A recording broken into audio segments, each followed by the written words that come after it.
Buenas tardes. Buenas tardes.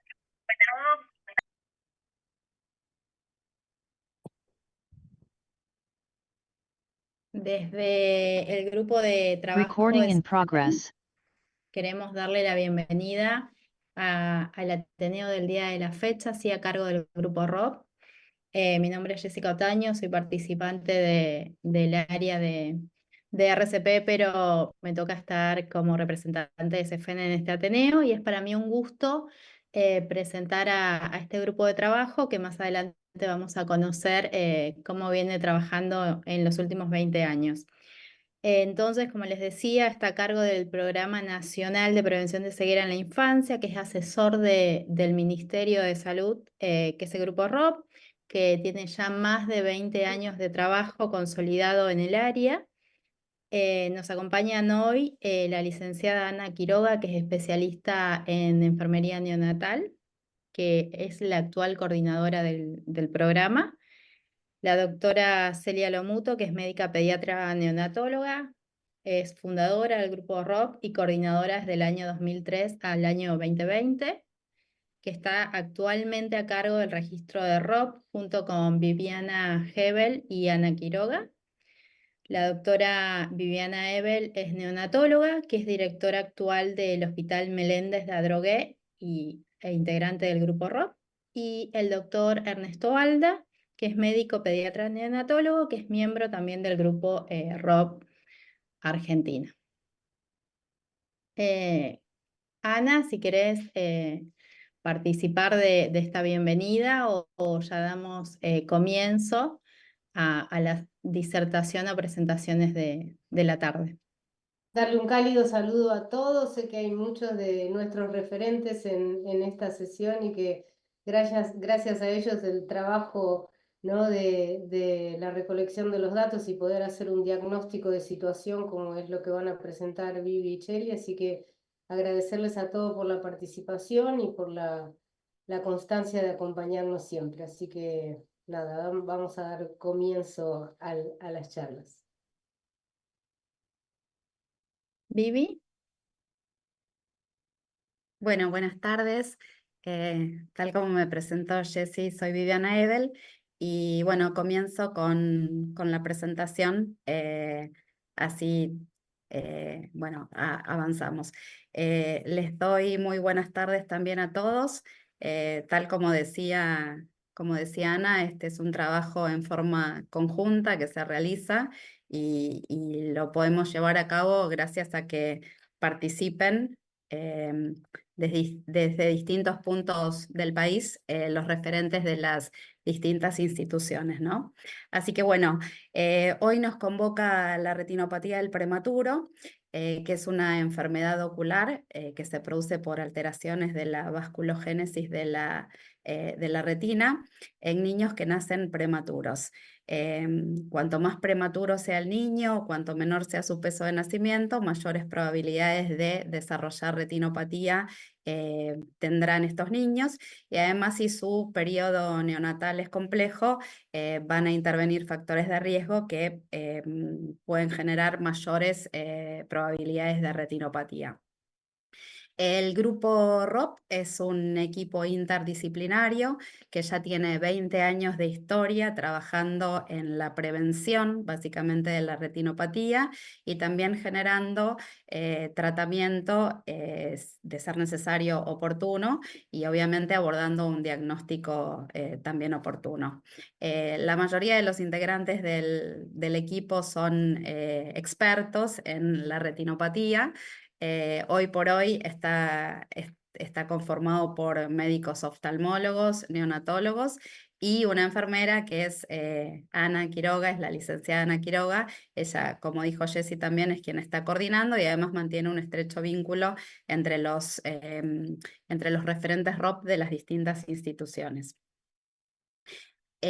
Aunque ya llevemos 20 años trabajando en esto, aún hay indicadores que mejorar, por lo tanto el trabajo hay que continuarlo. La retinopatía es la principal causa de ceguera en la infancia, por lo tanto debe permanecer en agenda y hay que seguir trabajando para mejorar estos resultados y bajar obviamente la incidencia de la retinopatía, disminuyendo la discapacidad y sobre todo en niños tan pequeños, ¿no es cierto? Em, Cuando voy pasando las diapositivas van a ir apareciendo los distintos servicios que están registrando sus datos online a través de la página del ministerio. Em, y el análisis que vamos a presentar son datos de todos los niños nacidos durante el 2023. Desde enero hasta diciembre del 2023, todos aquellos niños prematuros que nacieron en ese año y las instituciones los registraron, se analizan en el 2024.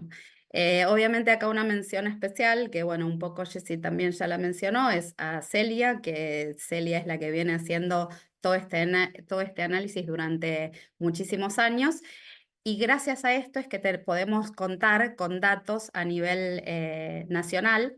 Esto es sumamente importante porque teniendo datos uno puede hacer un diagnóstico de situación y a partir de ahí actuar en base a los resultados que se van obteniendo, ¿no es cierto? En el 2023, 116 instituciones registraron datos, esto es un valor muy importante, y participan las 24 provincias. Por lo tanto, los datos que tenemos son bien fiables como para proceder a su análisis, ¿no es cierto? Bueno, el objetivo básicamente del Ateneo de hoy es compartir estos datos globales que se obtuvieron, pero además mencionar que cuando se hace el análisis, se hace un análisis global de lo que está pasando a nivel país, pero a su vez de cada uno de los establecimientos que registran sus datos, ellos obtienen una devolución de este análisis individualizado de su institución. Por lo tanto, acá los referentes de cada una de las instituciones, que también es un equipo interdisciplinario, neonatólogo, oftalmólogo, enfermero, son los encargados de cargar los datos, capacitar al al recurso humano de su servicio de neonatología y cuando reciben este dato individualizado, compartirlo con el equipo y en base a eso actuar en consecuencia, ¿no es cierto?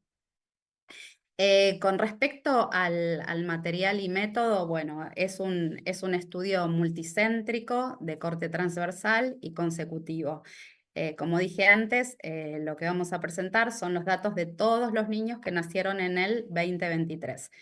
Obviamente los que nacen en diciembre pueden desarrollar la enfermedad en los primeros meses del 24 porque se espera en ese transcurso de su prematurez. Así que bueno, el análisis se hace en los primeros meses del 2024. La población son recién nacidos prematuros, con peso al nacer de menos de 1500 y 32 semanas o menos de edad gestacional al nacer, con 28 días de vida, y aquellos niños de 1500 o más y entre 33 o 36 semanas que recibieron oxigenoterapia como factor de riesgo, y estos con cualquier sobrevida. Las variables que tenemos en cuenta son el peso de nacimiento, la edad gestacional, los factores de riesgo que pueden tener en su periodo neonatal, los controles oftalmológicos con el oftalmoscopio binocular indirecto, em, eh, necesidad necesidad de diagnóstico, necesidad de tratamiento, a través de qué método se trató, si se trata con láser o antiangiogénicos, y el lugar en que se realiza el tratamiento. En 2023, como dije antes, registraron, o sea, cargaron datos 116 servicios, 95 servicios son públicos y 21 privados, todas las provincias que componen el país, y actualmente hay más de 400 referentes, estos que hablaba de cada uno de los establecimientos que tiene su equipo de referentes que hacen todo este trabajo también y permiten acceder a los datos.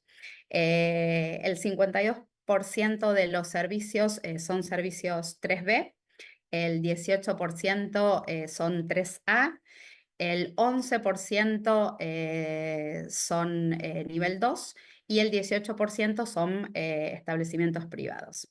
Los registros son online en la página del Ministerio de Salud de la Nación y se agregan el Hospital Rawson de San Juan, que utiliza el sistema ROP 21, los 3 sanatorios de la Trinidad y el Sanatorio Tamendi de Ciudad, que tienen un sistema propio, y 4 hospitales de baja complejidad también de Ciudad que aportan datos a través de la red neonatal de Cava.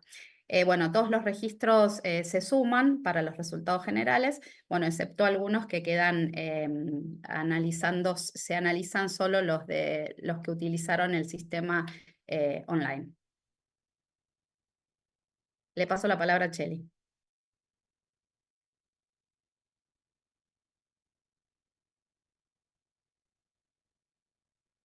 Estás muteada, Cheli.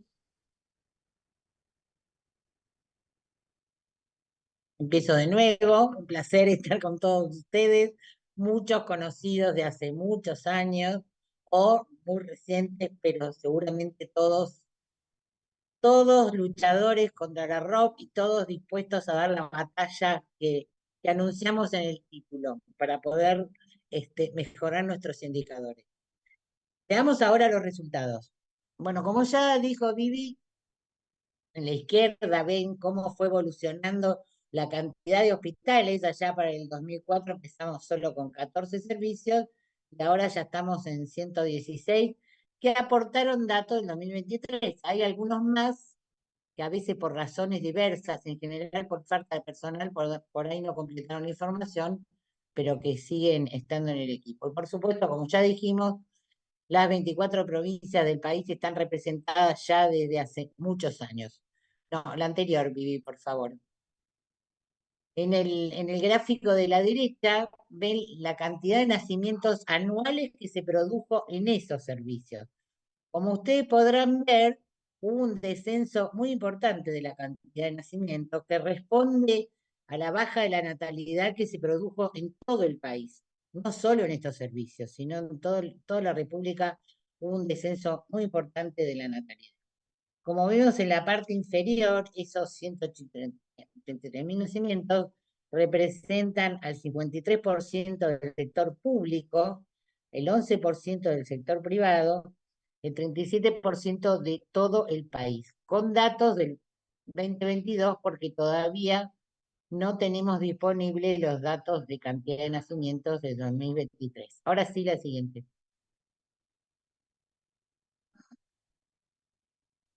Esta es la cantidad de registros totales de niños, de prematuros que se han registrado tanto en el sistema online como en aquellos servicios que aportan algún otro sistema.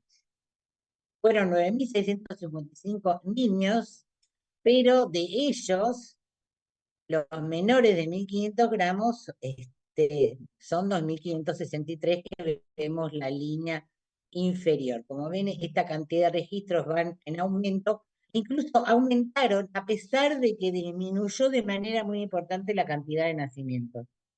El total de estos registros, 9.600, son el 5% de los nacidos vivos en estos servicios. O sea, estos servicios en promedio tienen un 5% de prematuros en riesgo de ROP o con factores de riesgo o menores de 1.500 gramos. De los menores de 1.500 gramos, de más de 28 días, representaron el 1,4% de los nacidos vivos. Una cifra alta, porque sabemos que los menores de 1.500 gramos en promedio en el país son el 1,1%, los nacidos vivos, pero esto tengan en cuenta que son los que además sobreviven más de 28 días. Y representaron el 58% del total del país. Como vimos, el total de los nacimientos de los servicios que colaboraron eran el 37% del total del país. Pero resulta que los menores de 1.500 son el 58%. Esto demuestra que estos servicios concentran un número muy importante de prematuros menores de 1.500 gramos y esto hace que el registro sea aún más representativo. La siguiente.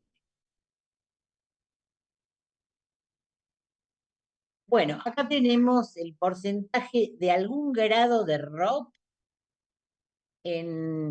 solo en los menores de 1.500 gramos con una sobrevida mayor de 28 días. Como vemos, el porcentaje de algún grado de ROP está alrededor del 30%, con muy pocas modificaciones. Acá al final hubo muy leve descenso, pero muy poco. Y la línea inferior es el porcentaje de niños tratados. Perdón, el porcentaje de tratados, creo que se me fue la imagen. A ver ahora me volvió. Porcentaje de niños tratados, que está alrededor del 9%, había llegado en un momento a 7,20, subió en la plena pandemia, en 2020, a 9,4, y a partir de ahí empezó a disminuir, pero muy tímidamente para nuestro gusto. Lo que se mantiene de manera muy adecuada es la pesquisa oftalmológica media. En 2023 fue del 94%, pero la mediana fue del 99%. O sea que prácticamente todos estos chicos son evaluados por oftalmólogos. Alguno que queda un 1%, o sea, alrededor del 1% sin ver, en general son prematuros, de los prematuros más grandes. La siguiente. Bueno, esto es el porcentaje de tratamiento, ya sea con láser o con antiangiogénicos, que se realizó dentro del mismo servicio de neonatología.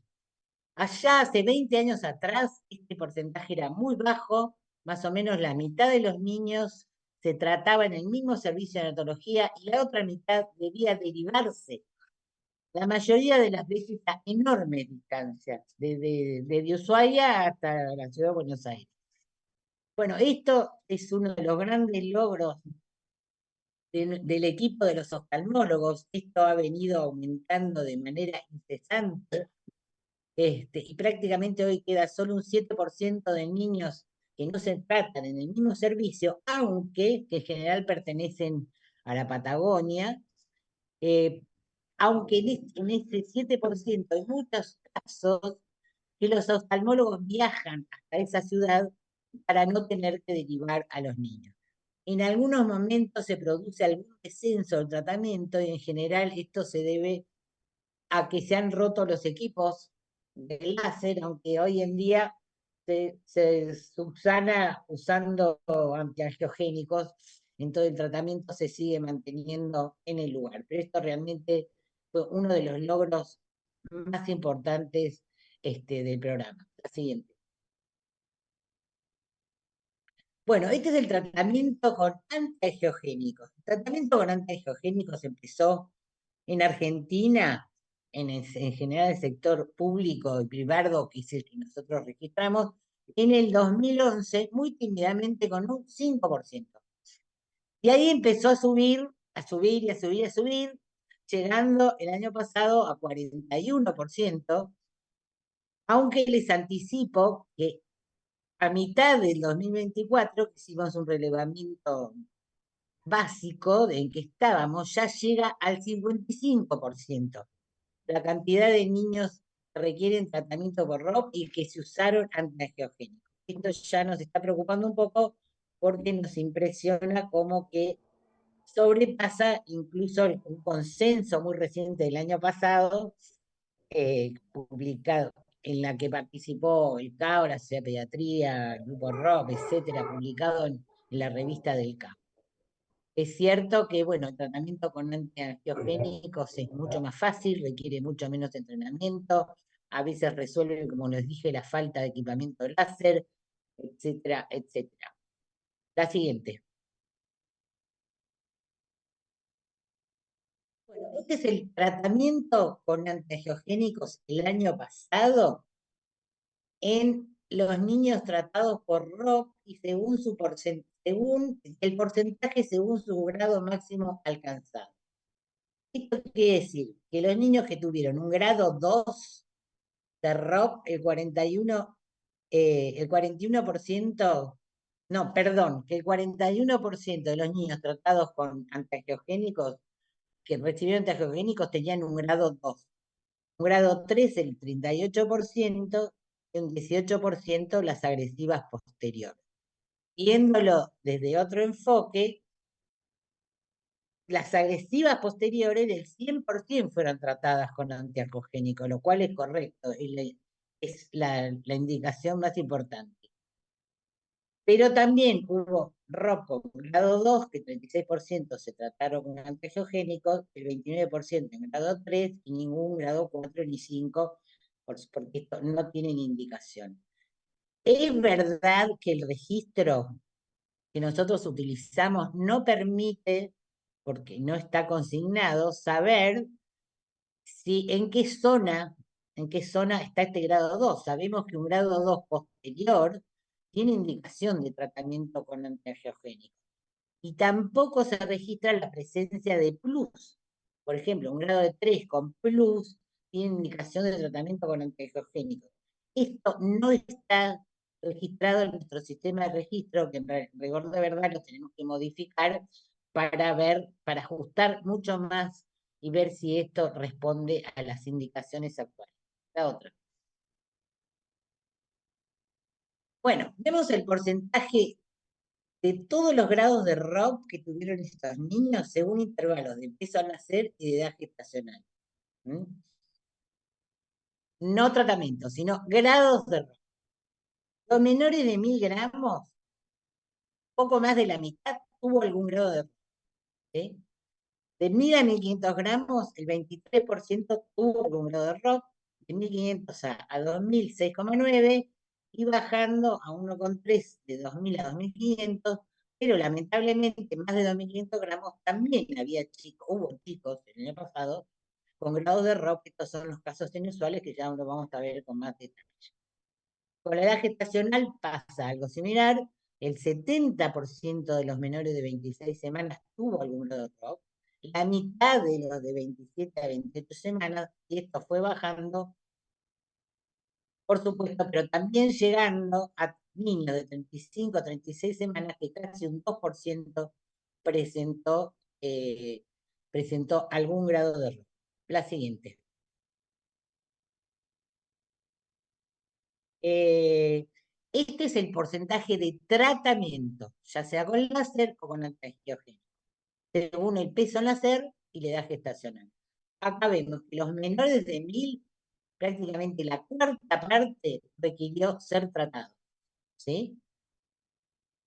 Esto baja muchísimo, al casi 5%, entre 1000 y 1500 gramos, sigue descendiendo a medida que aumenta el peso al nacer, pero no desaparece aún en los mayores de 2500 gramos.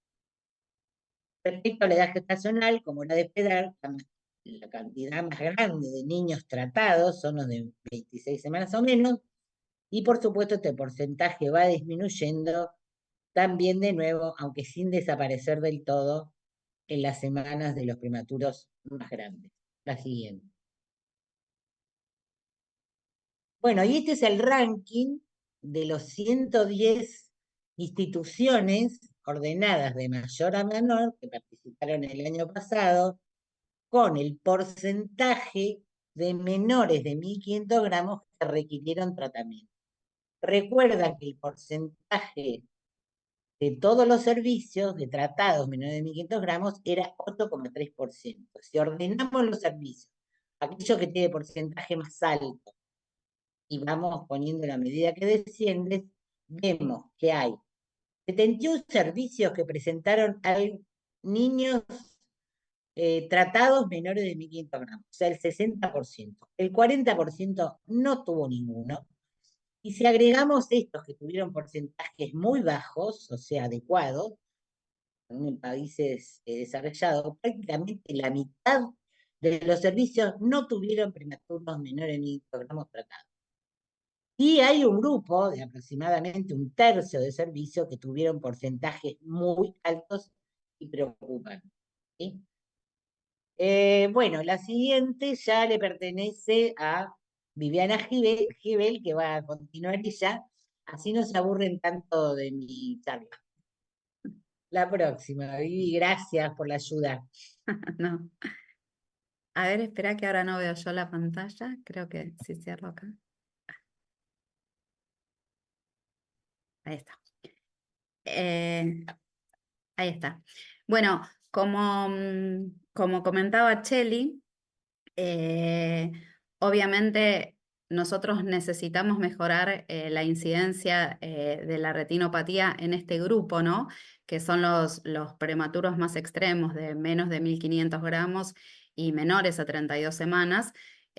Acá se agrupan la mayoría de los niños, porque hubo en el 2023 251 niños tratados, pero seguimos teniendo lo que llamamos casos inusuales. O sea, por encima de esta línea tenemos los niños que pesan más de 1.500 y del lado derecho de la pantalla los niños que son de 33 a 36 semanas, ¿no es cierto? De estos 251 niños tratados, 41 fueron casos inusuales, o sea, el 16,3% de los niños tratados en el 2023 son casos inusuales. Obviamente debemos trabajar para mejorar esta incidencia, pero estos niños no deberían no deberían ser tratados. Debemos extremar también las medidas en estos prematuros tardíos, porque bueno, hay niños por ahí de más de 3.000 gramos de nacimiento o 36 semanas de edad gestacional de nacidos que requirieron tratamiento. Así que ahí también debemos extremar las medidas de prevención para evitar que desarrollen retinopatía. Con respecto a los casos inusuales, si bien vemos que hay una tendencia en descenso desde que arranca el grupo ROP a trabajar, que es por allá por 2004, significativamente es en descenso. Seguimos teniendo el 16% de los chicos que desarrollan casos inusuales en el 2023 y además hubo como un repique ahí en el último año. Así que eso es uno de los desafíos que seguimos teniendo como para mejorar. Y con respecto a las oportunidades perdidas, estos son aquellos niños que no llegan a tratarse en el momento oportuno. A veces, no sé, son pacientes ambulatorios que no vuelven al control o que viven muy lejos y no se puede hacer un seguimiento tan exhaustivo de su retinopatía y se pierde la oportunidad de tratamiento, y la verdad que es un caso muy severo porque ese niño seguramente quede ciego. Se comporta con ascensos y descensos este gráfico de oportunidades perdidas, pero afortunadamente en el 2023 no hubo oportunidades perdidas que lamentar. Bueno, este gráfico es parecido al que Cheli hablaba hace un ratito con respecto a niños tratados, pero este tiene que ver con los casos inusuales. De los 116 establecimientos que hicieron su registro en el 2023, los ordenamos también de mayor a menor, aquellas instituciones que sí tuvieron casos inusuales y aquellas que no tuvieron casos inusuales. De 116 establecimientos que registraron, 25 servicios sí tuvieron casos inusuales. Esto representa el 21%. Y si los ordenamos también de mayor a menor, hay algunos que tienen el 100% de los casos de ROP son inusuales. Algunas de estas instituciones tuvieron por ahí un caso y ese caso fue inusual, ¿no es cierto? Por eso el 100%. Pero cuando se hace la devolución a ese establecimiento de su situación individual, ¿no es cierto?, de su situación actual, me parece que es ahí donde cada establecimiento tiene que actuar en base a los resultados que va obteniendo justamente para mejorar. Y también se le da una serie de recomendaciones, ¿no es cierto?, que tiene que ver habitualmente con medidas de prevención primaria para evitar casos de ROP. Y sobre todo casos inusuales que en este momento, bueno, ya tendríamos que tenerlos más controlados. Estos gráficos hablan de la media de peso al nacer de los niños que desarrollan retinopatía y en los últimos años vemos como que está amesetado, ¿no es cierto? Sí hubo un descenso en los últimos, o sea, si comparamos los últimos 20 años, pero los últimos años estamos como amesetados en la media del peso al nacer de los niños que desarrollan retinopatía. La mediana es de 990 gramos y va entre 810 y 1240. Los países de altos ingresos ya tienen medias de peso al nacer que son más bajas que las que estamos manejando nosotros hoy. Y con respecto a la media en edad gestacional de aquellos chicos que desarrollan ROP, bueno, obviamente también hubo un descenso con respecto al 2004 en estos últimos 20 años, pero en los últimos años también se observa como la misma meseta. La media es de 27 semanas, igual que la mediana, y va entre 26 y 30 semanas. Y también ahí es donde deberíamos trabajar como para conseguir este descenso. Obviamente hay mayor sobrevida de prematuros, pero bueno, sabemos que la retinopatía es un indicador de calidad de los servicios y es donde deben apuntar todos los esfuerzos en los servicios de neonatología, trabajando en forma muy codo a codo, enfermería, neonatólogos y los oftalmólogos, obviamente, para hacer la pesquisa. Con respecto a la restricción de crecimiento intrauterino, que es uno de los factores de riesgo, se los define a aquellos chicos que tienen un peso de nacimiento con un percentilo por debajo de 10 para su edad, para su edad gestacional. Se esperaría que fuera de alrededor del 10% y presentaron restricción de crecimiento 16 niños de 251, lo que da un porcentaje de 6.3, o sea, un poco más bajo que lo esperable. Con respecto a los otros factores de riesgo que pueden estar asociados a la ROP, con respecto al oxígeno, hay un subregistro evidentemente porque la frecuencia global indica que hay un 15% de administración de oxígeno, por lo que se considera que hubo subregistro. Con respecto a la sepsis, la frecuencia global es de 13.3 y el riesgo relativo es de 4.96. Las transfusiones, la frecuencia global es de 11.5 y el riesgo relativo es de 1.7. Y con respecto a los factores protectores, como son los corticoides prenatales, el porcentaje de uso en las personas gestantes se mantiene en 50% más o menos desde hace bastante. Creo que acá también es donde deberíamos trabajar en forma articulada con obstetricia como para elevar este porcentaje, que sería uno de los factores protectores para evitar desarrollo de retinopatía. Le paso a Cheli.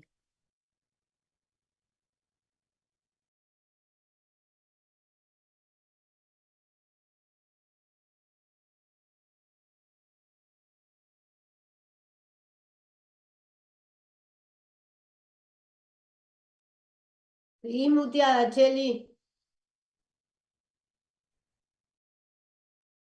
Ahora sí, ahora sí.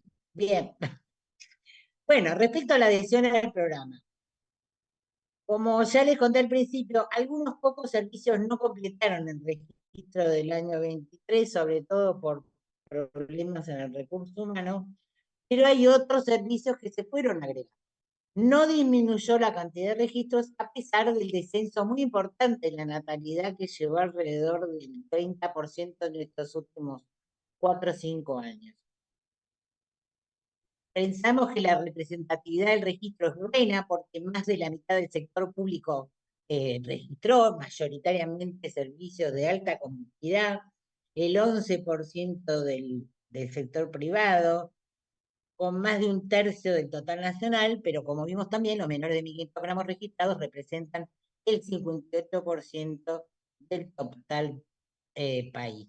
Estos porcentajes podrán ser mayores cuando se comparen con los nacimientos de 2023, dato que todavía no contamos. La presencia de algún grado de ROP en menores de 1.500 gramos y los tratados disminuyeron ambos muy levemente, como lo vimos en su momento. El control oftalmológico con OBI estuvo en el 94% versus el 95% del año anterior, pero como vimos con una mediana del 99%, o sea que esto es excelente, y el tratamiento in situ aumentó de 88 a 93%, producto, muchos de estos casos, en algunos servicios hubo equipos de láser que no funcionaron y que después fueron reparados. El tratamiento, pero lo mismo con muy buen resultado y con muy pocos casos que deben derivarse, pero la mayoría de estos se resuelven actualmente con la derivación del oftalmólogo y no la del niño. El tratamiento con antiangiogénicos continúa en un vertiginoso ascenso que llegó al 41% y como les conté, con un análisis de mitad de año, llegó al 55%, vamos a ver qué va a suceder un poquito más adelante. ¿Qué sigue, Vivi? Bueno, la proporción de niños tratados menores de 1.500 gramos, como vimos, tiene enormes diferencias según los servicios. El 61% tuvo niños tratados, e incluso en varios de las grandes maternidades de alta complejidad se observan valores muy elevados. Cuando analizamos los grupos de servicios que tienen porcentajes muy altos o aquellos que directamente, como vimos, prácticamente la mitad de los servicios hoy no tienen niños tratados, vemos que estos servicios no se agrupan por regiones geográficas, no se agrupan por niveles de complejidad, no tienen alguna característica específica que diga por qué algunos tienen datos más altos que otros, que en general lo que vemos son servicios que están pasando por alguna crisis, generalmente con déficit de recurso humano o déficit de equipamiento. Bueno, algunos me dirán que este déficit está en todos, sí, es verdad. Todos los servicios hoy en día tienen estos déficits, pero hay algunos que pasan por estas situaciones deficitarias de manera más especial, que lo que modifica la calidad de la atención neonatal y por supuesto entonces aumenta la cantidad de niños tratados. El otro tema son los casos inusuales que aumentaron de 13 a 16,30 y está bien, están en 25 de 116 servicios. Pero si todo el resto de los servicios pueden no tener casos inusuales, y todo el resto de los servicios que no los tienen también tienen las mismas dificultades como la vimos, también le falta recursos humanos, también le falta equipamiento, etcétera, etcétera. Acá pasa algo que tenemos que hacer mucho énfasis, y no sé si les comenté también en nuestro análisis de mitad de año, esto subió al 20%. Entonces, no nos podemos permitir que el 20% de los prematuros con ROP tratada pesen más de 1.500 gramos, o que estén entre 33 y 36 semanas. Es terrible. Esto quiere decir que nuestra calidad de atención neonatal está mal, está cada vez peor, lo cual es terrible. Por suerte, como dijo Vivi, hubo oportunidades perdidas, que fueron grado 4, grado 5, hace mucho que no vemos, y el promedio está estable y no mejoró, pero ¿por qué? Porque tenemos cada vez más chicos inusuales, estamos teniendo prematuros grandes. Los factores de riesgo asociados a la ROP se mantienen, salvo este año, no sé por qué, importante su registro en oxigenoterapia. Suponemos que el registro abre muchas variaciones en el registro del oxígeno, o sea, se pregunta en sala de partos, en ARM, por cánula, en halo, hay como muchos subregistros de la oxigenoterapia y que esto puede haber alterado el registro total. El uso de corticoides prenatales es otro drama porque se mantiene en 50% desde hace años, coincide exactamente con los registros del sistema informático perinatal, por lo que, bueno, los neonatólogos también debiéramos estimular su uso de manera mucho más enfática de lo que estamos haciendo en la actualidad. La siguiente, creo que es la última. Bueno, luego de 4 años de la pandemia, no se han recuperado indicadores como el porcentaje de niños afectados por ROC y tratados. Los casos inusuales y los promedios de peso a nacer. Por ahí no hice al principio énfasis de cómo la pandemia había afectado todos estos indicadores, pero en la mayoría de ellos la pandemia produjo un deterioro, que bueno, fue evidente porque sobre todo el impacto de la pandemia en la falta de recursos humanos fue muy importante, en algunos casos en situaciones terribles para los servicios. Todo lo contrario pasó con los indicadores de atención oftalmológica, que aún en plena pandemia estuvieron estables o mejorando. O sea que a este grupo, los oftalmólogos, hay que felicitarlos porque han hecho un esfuerzo impresionante por mantener y mejorar la calidad de la atención oftalmológica. Solo nos preocupa el constante aumento del tratamiento con antiangiogénicos, pero por lo demás sus indicadores de atención son cada vez mejores.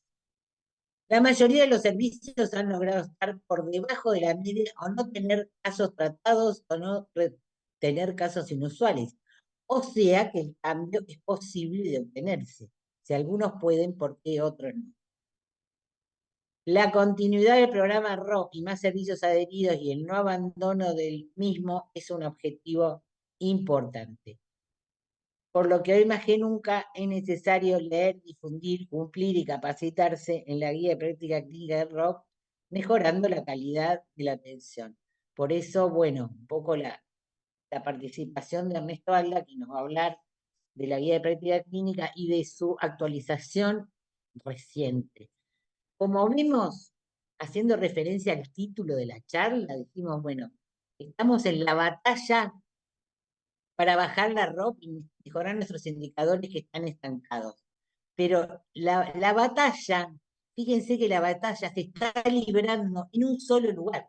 Solo se está librando en los servicios de neonatología, no en los servicios de oftalmología. Los servicios de neonatología ganaron la batalla. Excelente, de manera excelente. Pero los servicios de neonatología la están perdiendo, o por lo menos muestran varios indicadores que se han quedado estancados o que incluso han empeorado, como vimos en el de los casos inusuales, que son un clarísimo indicador de la calidad de la atención. Conclusión, luego de 20 años de lucha contra la ROP, es hora de lograr un cambio sustantivo que es factible con nuestro medio. Nada más. Muchas gracias.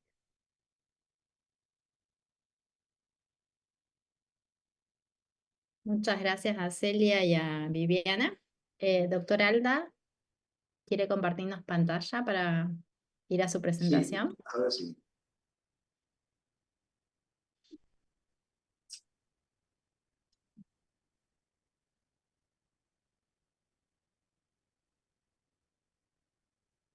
Ahí está. Bueno, buenas tardes, buenas noches para todos. Y gracias por estar acá. Tenemos un número interesante de participantes, más de 170, o sea que creo que desde el punto de vista del grupo ROC Argentina estamos muy conformes, muy contentos que nos acompañen, ¿no? En estos minutos, que podemos, se van a alargar un poquito porque hay muchas diapositivas, pero voy a tratar de hacerlo lo más corto posible para que no se aburran. Vamos a tratar de hablar de los factores de riesgo, fundamentalmente de la retinopatía. Bueno, pertenezco al grupo ROC y desde su fundación, y les quería contar que, bueno, que la ROC no es un problema de Argentina exclusivamente, ¿no? Es un problema mundial. Si ustedes ven en cualquier, digamos, presentación que aparece en el PubMed, van a ver que, bueno, que en los últimos años ha aumentado significativamente el número de trabajos relacionados con la retinopatía de la prematuridad. El número no es despreciable, son casi más de 10.000 resultados desde el año 46, que es cuando se empieza a hablar de esta afección, donde se la conocía como la fibroplasia retrolental, y que con los años fueron cambiando para la retinopatía de la prematuridad o ROP, así con el acrónimo americano. pero es que yo voy a minimizar una pantallita de acá que aparece y que me está molestando. Ahí está. Todos sabemos bien que la retinopatía, la ROP, es una enfermedad del desarrollo de los vasos retinianos que puede producir disminución de la agudeza visual y aún ceguera. Esta es una definición global, general, antigua, que obviamente sería difícil e imposible en esta presentación hablar de la fisiopatología, que no es el interés que nos ocupa en este momento. Todos veremos que, bueno, sabemos que este recién nacido no va a presentar retinopatía porque es súper de término, no va a tener ese riesgo, su vascularización se ha completado. Recuerden que más o menos la vascularización de la retina se hace alrededor de las 36 semanas, más o menos, pero que bueno, si aparece un recién nacido con estas características, a lo mejor de 24 o 25 semanas, el riesgo de tener una retinopatía es enorme. Y a ese recién nacido nos tenemos que abocar para disminuir al máximo los factores de riesgo.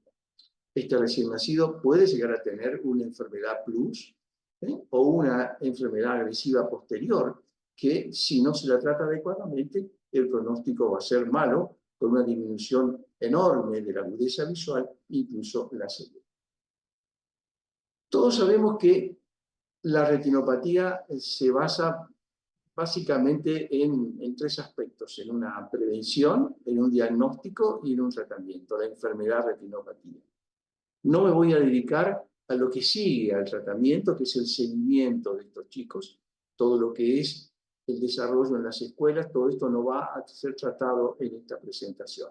Vamos a tomar exclusivamente la prevención, el diagnóstico y el tratamiento como factores de riesgo. Y para eso, una de las quizás proyectos que más nos benefició a nosotros como participantes del grupo ROP es poder llegar a concluir una guía de práctica clínica. Ustedes saben que la guía de práctica clínica es el mejor documento que podemos tener a nivel de la medicina, donde, bueno, tenemos todas las evidencias, o la mayor parte de las evidencias, de las distintas acciones que uno puede tener hacia una determinada enfermedad. En este caso, a la retinopatía de la prematuridad.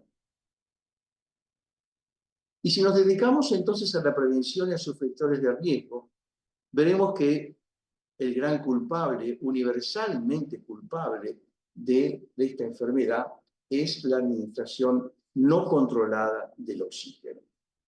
¿Y por qué digo esto? Porque, bueno, ya sabemos que desde el año 42, cuando estos autores describieron que si le administrábamos oxígeno en altas concentraciones, de ese 70%, los recién nacidos prematuros respiraban mejor.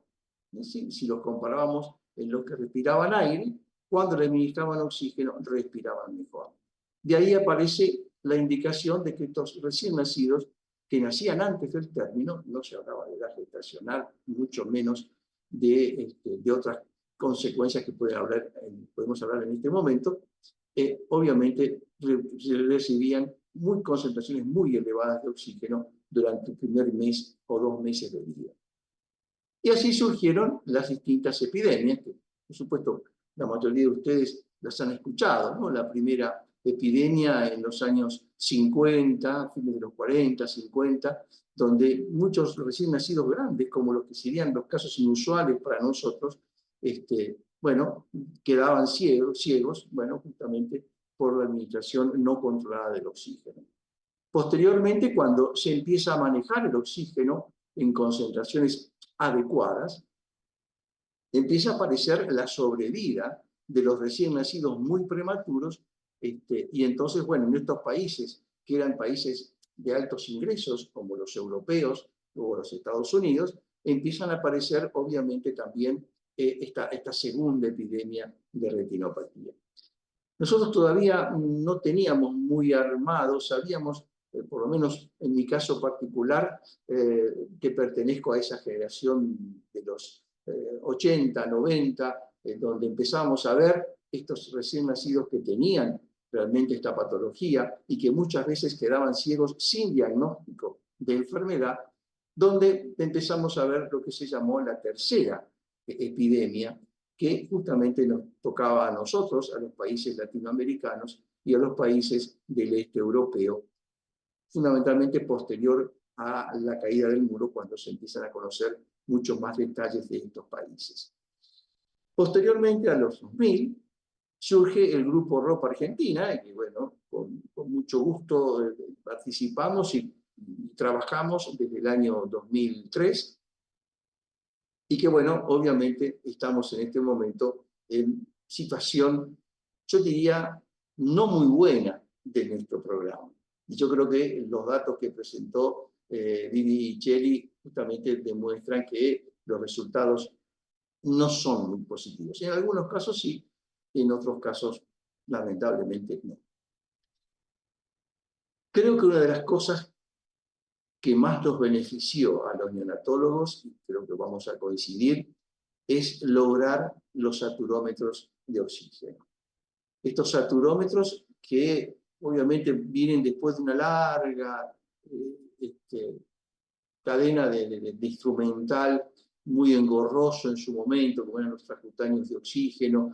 Esto creo que fue, por lo menos para mí, el mejor descubrimiento y el mejor monitor que le podíamos dar a los recién nacidos cuando aparecieron, ¿no? Es decir, nos daban la frecuencia cardíaca y la saturación de oxígeno. O sea, ¿qué mejor que esto? Pero indudablemente el gran artífice, el gran, digamos, personaje, por así decirlo, es el personal que asiste a los recién nacidos. Yo no tengo un personal de enfermería, también de neonatólogos, también de médicos que están incorporados dentro de la unidad de terapia intensiva neonatal, pero fundamentalmente de enfermería, acorde con las necesidades de esa unidad. Realmente los riesgos aumentan. Y por supuesto, si no tengo enfermería, no voy a poder solucionar ninguno de estos riesgos de que vamos a hablar, sobre todo en las unidades de alta complejidad.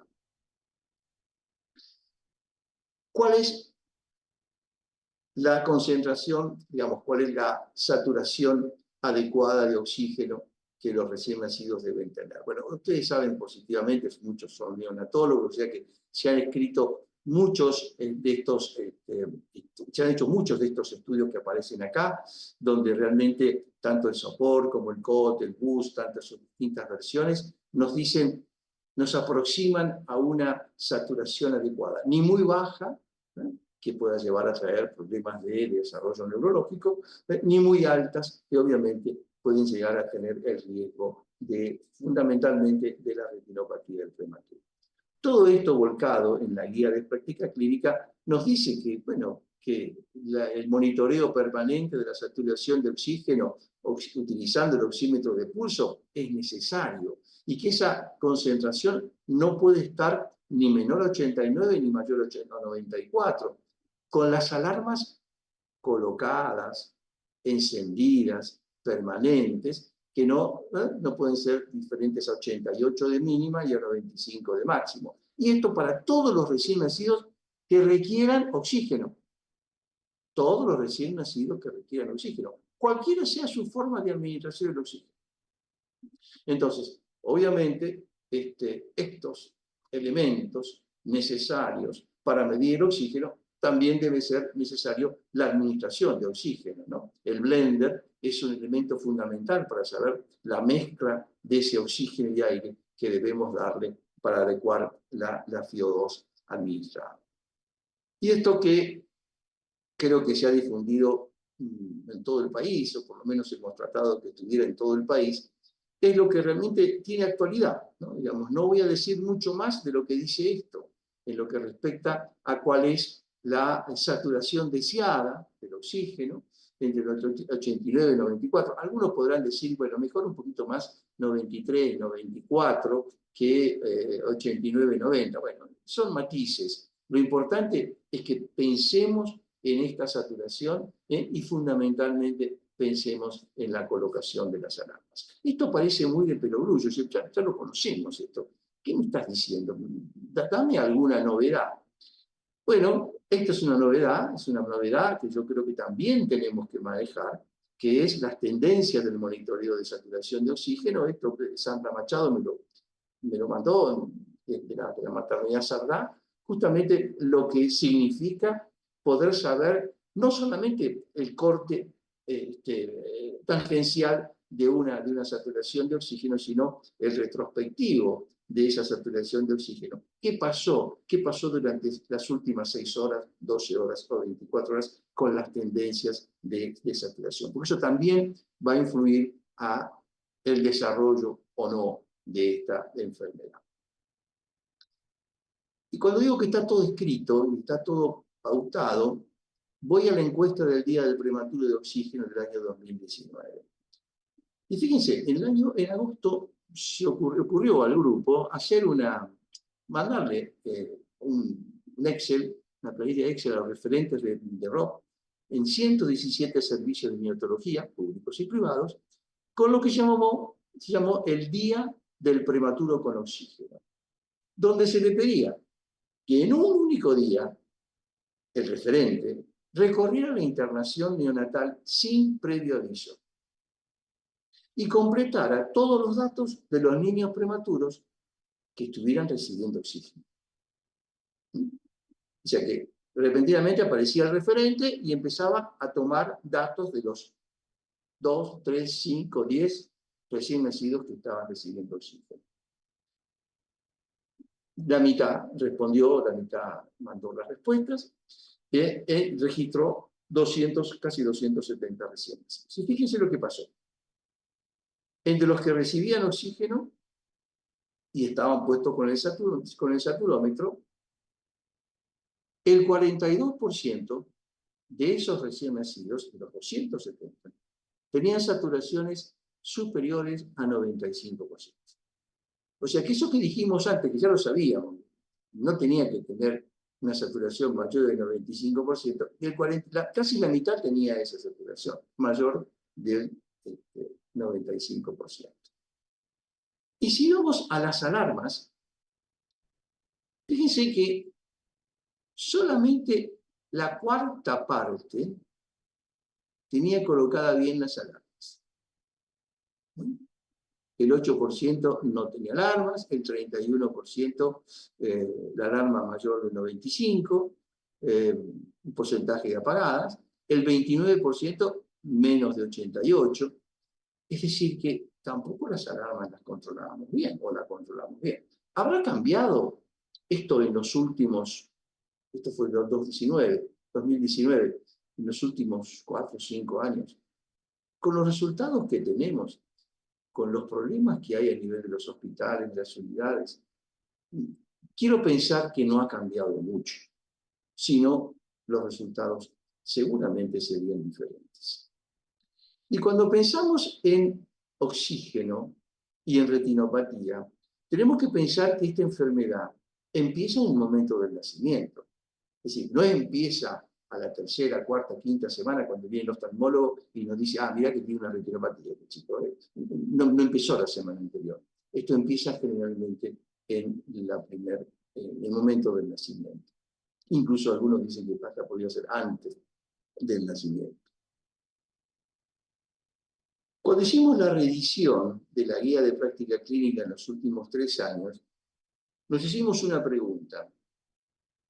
¿Cuál sería la fracción inspirada de oxígeno que debería tener un recién nacido en el momento del nacimiento, cuando es necesario una reanimación? Tendría que tener una FiO2, empezar con una FiO2 baja, de menos 0.4, o mayor o igual a 0.4. Esta fue la pregunta que nos hicimos. Porque, bueno, obviamente, por más que sabíamos, porque había mucha recomendación ya que la FiO2 inicial tendría que ser más vale baja, no teníamos evidencia, y lo importante es tener la evidencia. Estas son las revisiones sistemáticas que se buscaron, y las 2 más importantes que se eligieron fueron estas 2 del año 2018 y 2019, donde, además de otros desenlaces considerados, aparece la retinopatía como un desenlace tomado en cuenta dentro de estas revisiones sistemáticas. ¿Y cuál es la recomendación? Durante la reanimación del recién nacido prematuro en sala de parto se sugiere el uso de una fracción inspirada de oxígeno baja, menor de 0,4, pero obviamente si vamos a lo que ya estaba vigente, tanto en ILCOR como en los manuales de RCP de la Sociedad Argentina de Pediatría, bueno, esto obviamente también es esperable, que no tendría que superar inicialmente la reanimación en el punto 3 de fracción inspirada. Esto significa que empezar con esto, por más que algunos hasta ahora discuten un poco, factores importantes como Max Bento, incluso se plantea si sabemos positivamente que esta es la fibrosis inicial. Bueno, no sé si es lo óptimo, pero por lo menos empecemos con una baja y la iremos controlando de forma evolutiva, de acuerdo justamente a tener presente siempre este esquema de los primeros 10 minutos en lo que respecta a la saturación, ¿no? Porque si no, podemos pensar que tendría que ser mucho más rápida la administración o la concentración de oxígeno administrado. Pero no solamente está el oxígeno dentro de los factores de riesgo. También existen los factores prenatales, ¿no? Y estos factores prenatales yo creo que influyen mucho, porque bueno, uno podría decir, si yo suspendo, saco la prematuridad de encima, no existe más retinopatía del prematuro. No, la prematuridad no la vamos a sacar. Se ha intentado de muchas maneras y sigue apareciendo en todo el mundo estos efectos realmente importantes, lo que produce la prematuridad. Yo siempre traigo a colación este artículo que me enseñó hace muchos años, hace 20 años, pero esta persona era un obstetra, Jan Jans, a lo mejor algunos de ustedes lo han escuchado, que fue uno de los primeros que por lo menos a mí me enseñó a saber cómo predecir precozmente la amenaza de parto prematuro.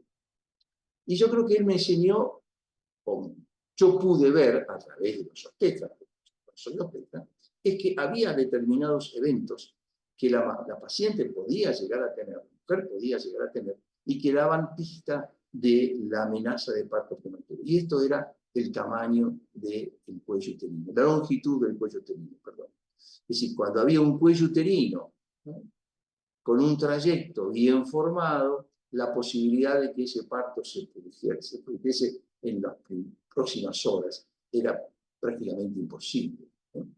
Totalmente diferente si aparecía esto, donde había un acortamiento del cuello, del trayecto del cuello uterino, donde ahí obviamente las posibilidades aumentaban. Hay sí datos milímetros, 25 más, menos, eso no creo que tenga que saber mucho más que estar precavidos cuando el obstetra dice esta paciente tiene 10 milímetros o 15 milímetros de trayecto.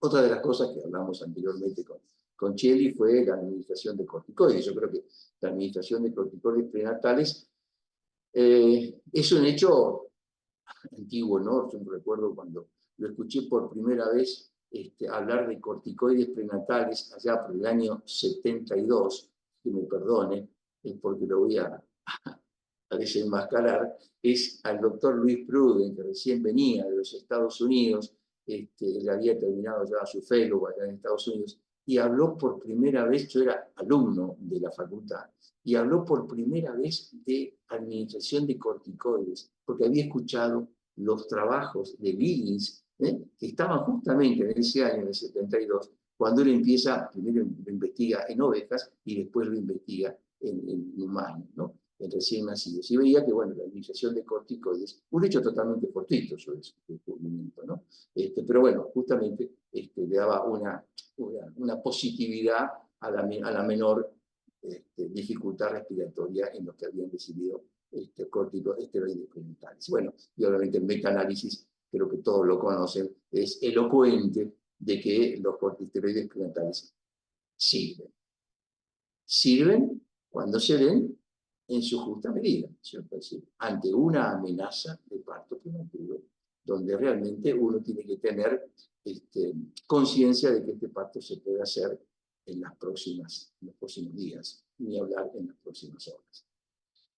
Y en la primera guía, cuando hicimos, en el año 13, justamente decíamos, administrar una dosis, una serie única de corticoides, de beta-betasona o dexametasona, realmente siempre nos hemos acostumbrado más a la beta-metasona, justamente para los recién nacidos, los embarazos que están con riesgo entre las 24 y 34 semanas de gestación. Actualmente hay algunas pequeñas modificaciones donde puede ser que se puedan incorporar, deberían incorporarse ya las 23 semanas de gestación, ¿no? Porque ya empezamos a hablar de unos límites de viabilidad diferentes, no en todos lados, pero sí por lo menos empezar a trabajar con estos embarazos de alto riesgo, ya con la administración de corticoides quizás a las 23 semanas, si el nacimiento es inminente.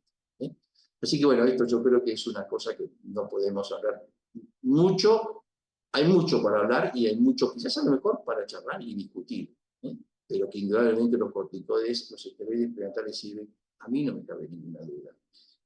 Estos son los resultados que tenemos, como decía Cheli, estos son los recién nacidos ingresados al programa. Es decir, no son solamente los de menos de 1.500 gramos, ni los que han requerido tratamiento con láser o con antiangiogénicos. Estos son recién nacidos todos, esos casi 7.000 recién nacidos en el último año, 8.000 recién nacidos en el último año que ingresaron al programa. Esto es el porcentaje de los que han recibido corticoides. Otro de los aspectos es la restricción del crecimiento uterino, ¿no? Eso también está asociado a una mayor incidencia de retinopatía del prematuro. Recordemos que acá hay muchos factores asociados, no se sabe muy bien dónde está la fisiopatología concreta o la restricción de crecimiento y retinopatía, pero que indudablemente también sería un factor a tener en cuenta, sobre todo por las hormonas que se manejan en ese momento, ¿no? El factor de crecimiento endotelial o el factor de crecimiento insulínico. Las infecciones también son un factor de riesgo para el desarrollo de la enfermedad Rota. Y obviamente acá tenemos que hablar muy bien de la higiene de manos, ¿no? Digamos, sabemos que las infecciones se transmiten, sobre todo en las unidades, a través de las manos, ¿no? Y son las manos y la higiene de manos los que nos va a llevar a una disminución o no de estas infecciones, sobre todo las intrahospitalarias. En la guía lo ponemos, ¿no? El lavado de manos es una de las principales estrategias para reducir las infecciones intrahospitalarias y secundariamente al incidir el error. O sea, si yo veo un recién nacido con una sepsis, obviamente la cantidad de morbilidad asociada que va a tener ese recién nacido es enorme, de los cuales la retinopatía es una de esas. Otra era, bueno, por supuesto, la implementación de una administración adecuada de antibióticos, donde obviamente uno puede manejar mejor las infecciones intrahospitalarias.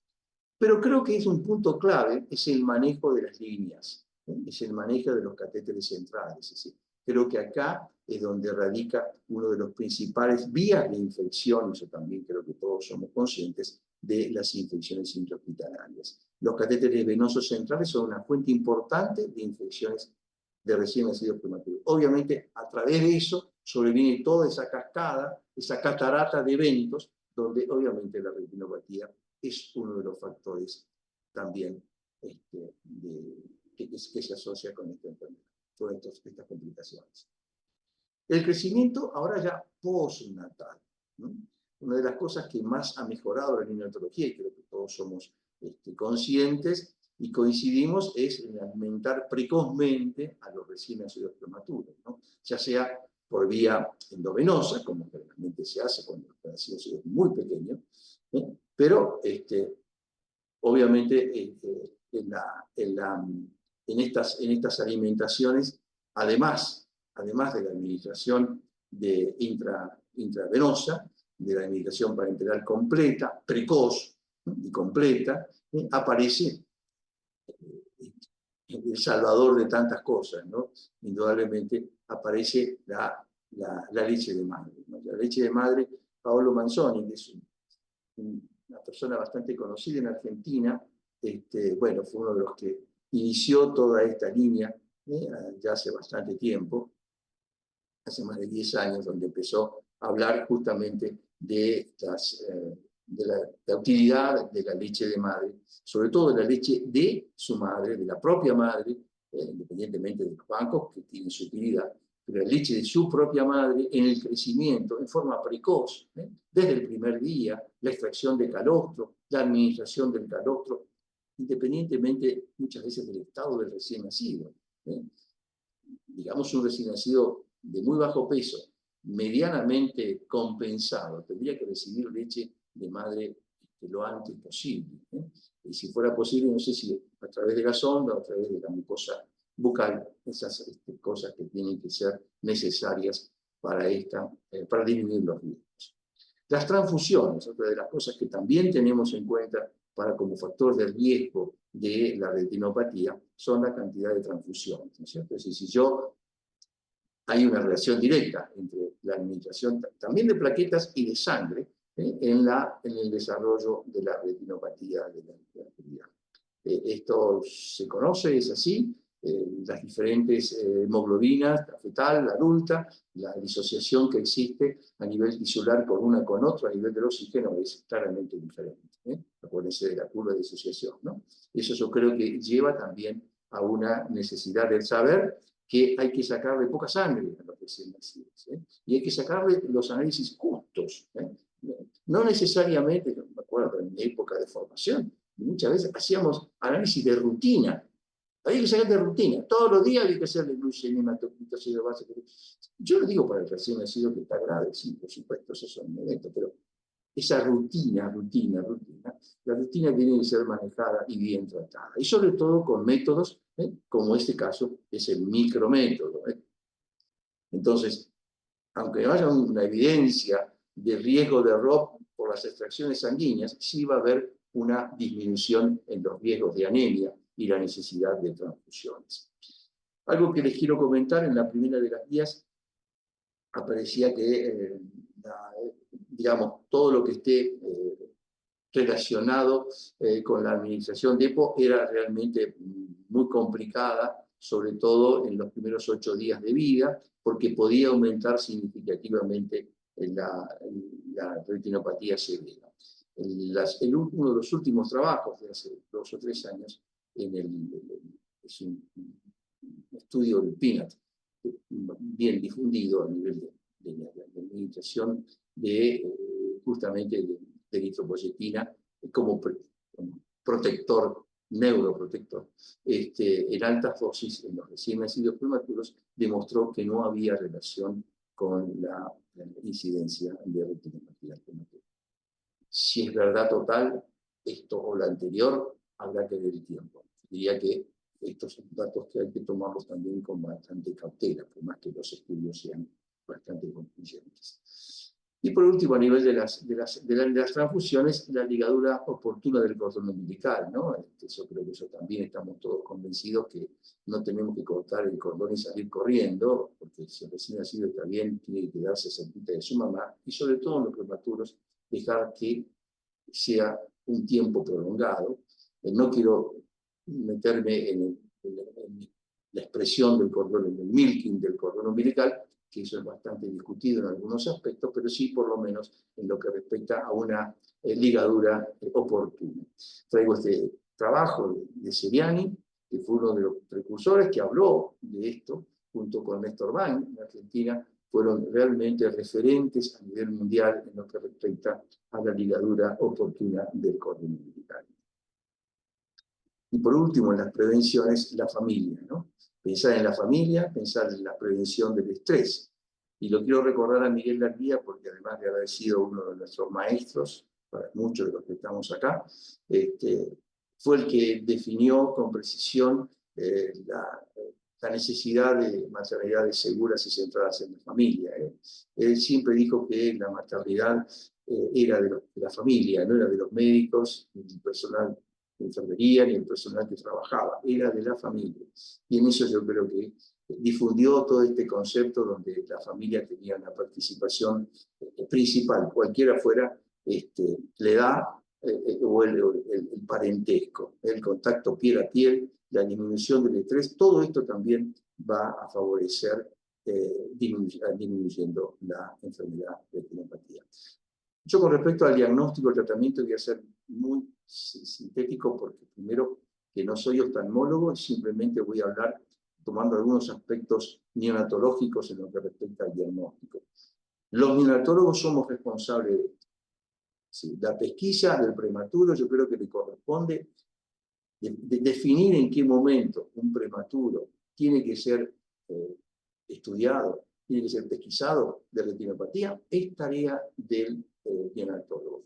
Puede ser la enfermera que debe tener un registro paralelo o junto al neonatólogo, pero es él que se tiene que acordar que un recién nacido que nació a las 27 semanas de gestación tiene que estar controlado a la 4ª semana.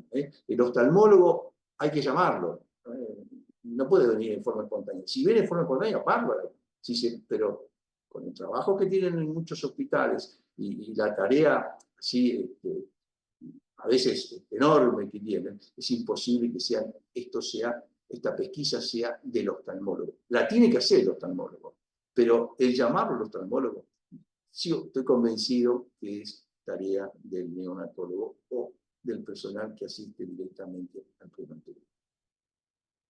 Y bueno, siempre ha sido el oftalmoscopio indirecto, el que ha sido digamos, el gold standard para, obviamente, ver bien la retina, o sea, llegar bien a la hora cerrata y poder con la lupa ver bien la retina. Por supuesto que cuando hay un equipo como la RedCam, donde todo esto realmente se ve y se puede estudiar, es ideal. La RedCam es muy buena. Yo nunca he tenido oportunidad de practicar con ella. Siempre he visto fotos y alguna vez alguien me lo ha mostrado, pero indudablemente la pesquisa es con el OVI.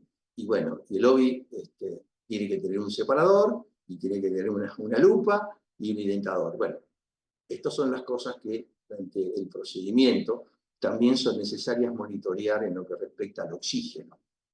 Porque si ustedes han tenido un fondo de ojo, seguramente se acordarán el impacto que produce, digamos, lo poco grato que es un fondo de ojo. Imagínense en un prematuro es, por supuesto, mucho mayor y obviamente ustedes lo viven a diario cuando ven un estudio que está haciendo con oftalmólogo. Y eso muchas veces produce disminución de la frecuencia cardíaca, disminución de la tensión arterial, disminución de la saturación de oxígeno. O sea que el oftalmólogo lo hace, el neonatólogo, la enfermera tienen que estar presentes, porque estas consecuencias a veces son sencillas, otras veces no tanto. Se pueden producir efectos muchas veces desagradables durante una observación oftalmológica.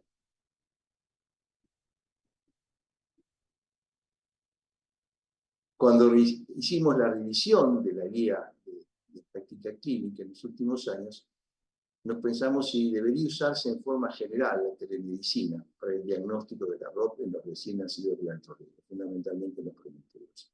Este es un estudio bastante elocuente donde hay algunos como Graham Quinn, que es uno de los principales oftalmólogos que ha trabajado tanto. Este hombre estuvo en la primera clasificación de retinopatía del prematuro en el año 84, 85. O sea que este es un hombre con mucha experiencia, fíjense que su trabajo, con un número importante de casos, lleva una sensibilidad y una especificidad muy cercana a uno. Así que bueno, me parece como que estos datos son muy importantes, pero están hechos todos, obviamente, con imágenes digitales hechas por la RedCam 2. Estas RedCam 2 son las que realmente cualquier servicio la quisiera tener, ¿no? Por su sencillez, bueno, un técnico, una enfermera adiestrada lo puede hacer, y por supuesto que esas imágenes son remitidas a cualquier lugar para hacer consultas o eventualmente para ver un seguimiento de una retina. Acá en Argentina, dos oftalmólogos, Daría Sandman y Guillermo Monteoliva, desarrollaron este método que es la oftalmoscopía digital indirecta. Es tomar del oftalmoscopio indirecto adherirle el celular, cualquier tipo de celular, y poder filmar y grabar lo que le está pasando a esa retina. Eso obviamente lleva a una precisión muy grande en algunos casos, pero hay que tener experiencia para tener esa precisión, ¿no? O sea que el entrenamiento es necesario y las imágenes pueden ser realmente compartidas, y de ahí yo creo que es lo importante, ¿no? Creo que en la guía de práctica clínica se dice que se sugiere el uso de telemedicina cuando no sea por el acceso al COVID, pero me parece como que esto va mucho más de no tener acceso al COVID, sino ser un poco más gráfico y tener documentado toda esta información. Con respecto al tratamiento, creo que la terapia que uno puede ir, es el gold standard para la retinopatía grave, es el láser diodo transpupilar. En ese aspecto creo que muchos oftalmólogos van a coincidir o no. En este momento hay un cambio muy grande en lo que piensan los oftalmólogos, y sobre todo en distintas regiones del mundo, este cambio se está produciendo hacia los antiangiogénicos. O sea que todo, uno puede llegar a pensar que el láser es el gold standard, pero en algunos momentos es muy difícil poder administrar láser porque no existe, porque se rompió, porque hay que tener un entrenamiento definido, o porque es más práctico, es más sencillo.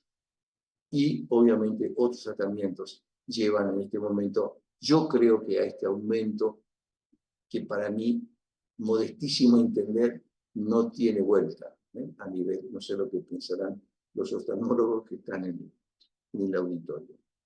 Y todo empezó, bueno, cuando Miss Hibner, hace, 13 años ya, publicó este trabajo donde la administración de antiangiogénicos, en este caso el bevacizumab, tenía un efecto muy positivo, fíjense, en el estadio 3+. O sea, un estadio grave, ¿no? De la retina, muy pocos casos presentó en ese momento, pero fíjense en la revista donde lo hizo, realmente le dieron una consideración importante. Y así lo fue, ¿no? Porque, obviamente, la monoterapia intravítrea con bevacizumab, digamos, diferente al láser, es la que, bueno, obviamente, se puede administrar en estos casos de zona 1. Acá dice zona 2. No en zona 2, perdón, no en zona 2. Esto porque es vieja la indicación. Estamos hablando de la guía presentada hace 10 años. En este momento se habla de que los antiangiogénicos se pueden indicar en la zona 2 posterior, es decir, la más cercana a la zona 1. Es decir, que todas estas cosas van cambiando con el tiempo y los antiangiogénicos lo están haciendo en forma permanente. Entonces, la pregunta que también nos hicimos en esta reedición es si los prematuros con troprop severa deberían usarse antiangiogénicos en comparación con el láser, concretamente. Y también apareció una revisión sistemática, varias revisiones sistemáticas, pero la que más llena todos los aspectos de lo que es una revisión sistemática, justamente es la de Sankar del año 2018, donde obviamente él dice que sí, esta revisión asume que los antiangiogénicos se pueden administrar. Y lo voy a leer solamente esta parte inicial, de que en pacientes con agresiva de ROP posterior, zona 1, estadio 1+, 2+, 3 o 3+, o zona 2 posterior, acá está, las drogas antiangiogénicas deberían usarse en lugar del láser. En los pacientes con zona 2, excepto la posterior, en las restantes tendrían que usarse el láser. Las indicaciones del láser en condiciones clínicas no pueden recibirlo, se puede utilizar las drogas antiangiogénicas. Esto lo dejo exclusivamente para que lo puedan charlar si tienen los oftalmólogos, porque son realmente indicaciones que a mí no me competen y tampoco las conozco con precisión. Pero ¿qué pasaba con el Avastin? El Avastin, creo que el bevacizumab más frecuente y más común, estaba junto bastante complicado su utilización, porque el ANMAT no lo tomaba, era una medicación off-label, como era off-label tenía muchos problemas de ser un juicio futuro.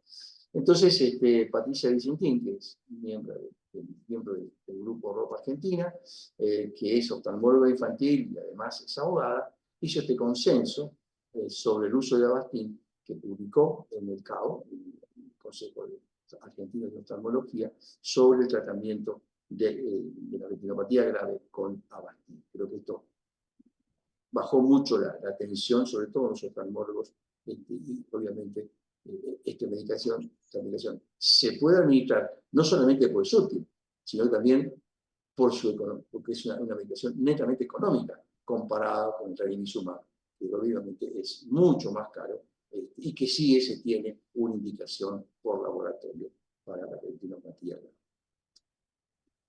Y bueno, ya terminando, podemos decir que Brian Darlow, dermatólogo de Nueva Zelanda, fue que nos enseñó esta frase, ¿no? Que la retinopatía es un índice de la calidad general de la atención perinatal y neonatal, que es un poco lo que estuvimos viendo recién. Y que si hacemos las cosas bien, la incidencia y la gravedad de la retinopatía va a bajar. De cualquier manera, no se van a solucionar todos, sobre todo las que se están viendo cada vez más, que son en los recién nacidos, de muy bajo peso y de muy baja edad gestacional. Este mismo autor, junto con Graham Quinn y Neil Marlowe, que son referentes mundiales de esta patología, hace 2 meses publicaron este artículo, donde realmente es interesante porque hacen una reseña de toda la historia de la retinopatía, desde los años 50 a la actualidad, y donde ponen realmente todos estos riesgos, los lugares donde existe riesgo de desarrollar una retinopatía, fundamentalmente por el mal manejo del oxígeno en pacientes graves y en pacientes a veces mayores de 1.500 gramos o mayores a 32 semanas, nuestros casos inusuales, existen en todo el mundo. Entonces ellos van justamente a eso, que por más que estén cerrando el círculo, obviamente muchos lugares lo siguen teniendo y obviamente podemos llegar a volver a los años 50 o en algunos casos podemos volver a los años 50, sabiendo cómo podemos prevenir. Entonces, para disminuir los riesgos de desarrollar la enfermedad ROP, hay acciones que no me puedo olvidar. Justamente lo que decíamos, las causas prenatales, la higiene de manos, las infecciones, la administración de leche de madre y alimentación parenteral, las transfusiones, el contacto piel a piel y la administración precoz de la leche, principalmente de su madre. Pero fundamentalmente de esto no nos podemos olvidar. Porque si nos olvidamos de esto, realmente no vamos a poder bajar la incidencia de esta enfermedad que puede llevar muchos casos a la ceguera. Hay que leerla, hay que leer la guía, tanto la antigua como la moderna, porque están todos estos detalles, y estos son todos los lugares donde podemos encontrar, ya sea en el Ministerio de Salud de la Nación, en la Sociedad Argentina de Pediatría, en las sociedades oftalmológicas, y les comento que esta semana apareció la revisión de la guía de práctica clínica en este sitio del Ministerio de Salud de la Nación. Así que bueno, si lo ponemos en práctica, la implementación va a ser posible, y si implementamos bien esta guía, vamos a tener muchas menos patología y un mejor confort para el recién nacido. Sí. Muchas gracias. Ernesto, yo solo quería comentar que copié 2 veces el link para la actualización de la guía de práctica clínica en el chat del Zoom. Para el que quiera bajarlo ya lo puede hacer en este momento. Así que si quieren lo pongo una vez más por si a alguno se le pasó, la vuelvo a pegar. Ahí va.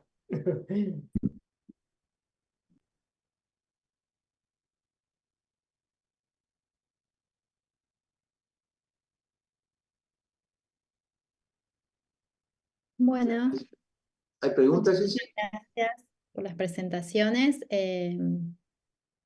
Tenemos tiempo hasta las 20 horas, así que es un espacio en el que si quieren hacer preguntas o tienen alguna inquietud sobre las presentaciones, estamos abiertos para escucharlas.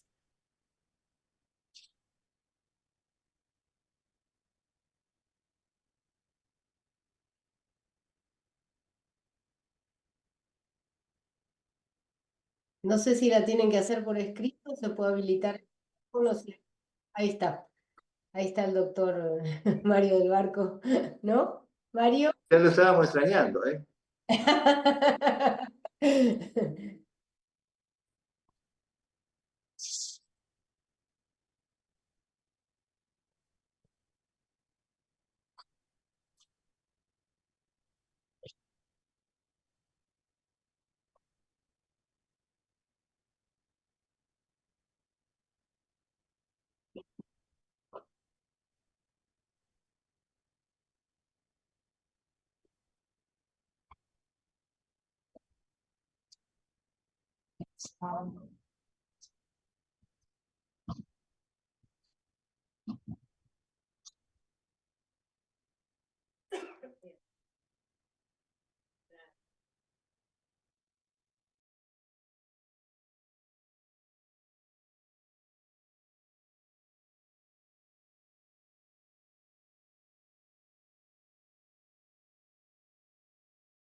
Mario, perfecto lo que decís, coincidimos totalmente, creo que es muy difícil no decir algo diferente a lo que vos opinás, ¿no? Pero con respecto a que estos dos libros, las dos guías de práctica clínica se puedan utilizar, ha sido motivo de preocupación nuestra, pero hace muchísimo tiempo.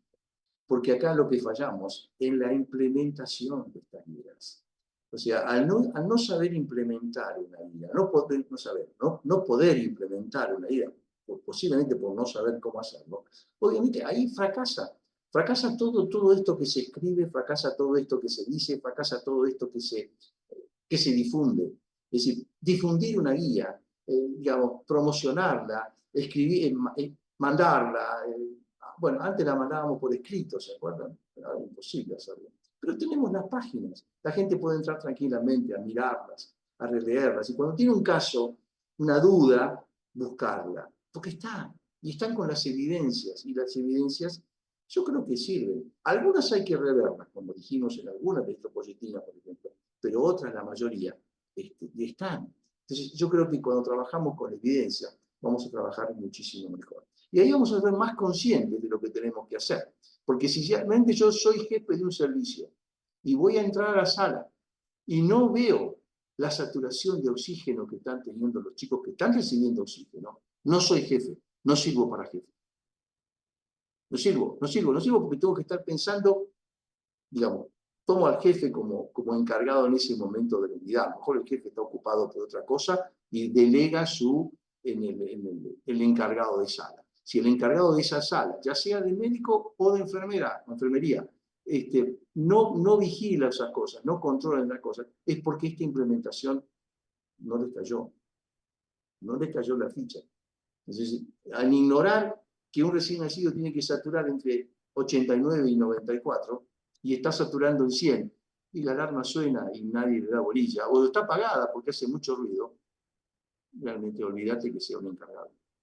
Esa es mi opinión. La implementación en estas cosas fallan. ¿Queremos modificarla? Se puede modificar. En los lugares donde trabajan bien, se han implementado. Las veces que hemos consultado a gente como a Brian Darlow, por ejemplo, lo hemos consultado, y dice, bueno, hay que implementar. Las actitudes relativas hay que implementarlas, no hay que imaginarlas.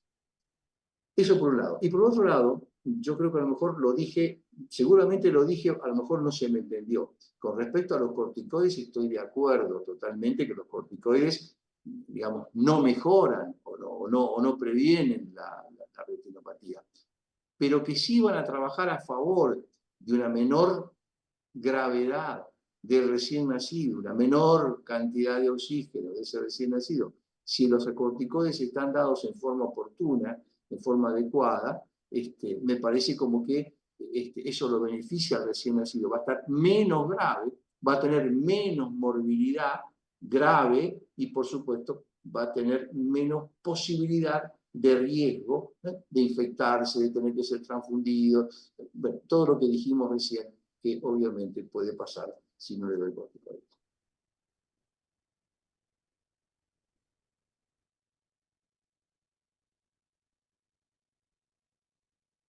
Jessy, hay una pregunta en el chat, si querés por ahí más que contesten los oftalmólogos, no sé si... Gracias, Mario, por la participación y por la respuesta.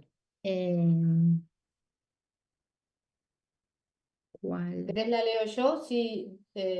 Dale, porque hay otra de EPO, ¿no? Dice, soy Ricardo Silva, desde Mendoza, pero a lo mejor es una pregunta para los oftalmólogos. En cuanto al uso de bevacizumab, que es mayor en el lugar donde yo trabajo, veo una tendencia que la ROP la veo en recién nacidos pretérminos más pequeños, de peso de nacimiento y edad gestacional, y por eso es más inmadura la retina y más posterior la patología. No sé, de las oftalmólogas del grupo que Hola, estás.